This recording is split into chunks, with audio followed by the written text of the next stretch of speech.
Lion Poodle. Pero hindi siya nagugupitan. Nagupitan na po, isang beses. Ay, ilang beses? Lion Poodle ang ganda. Napagupitan po siya ay 2 para pagdating ng December, may balahibo. Hindi nyo dinala sa yung mga dog show.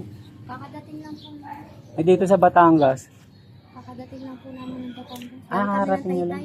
Galing kayo ng Taytay. Taytay. O, yan guys.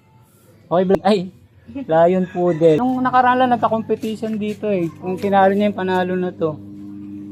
Oh, yan, ang ganda oh. Sinabi nga din po sa amin sa Ayan. Nakita ko lang.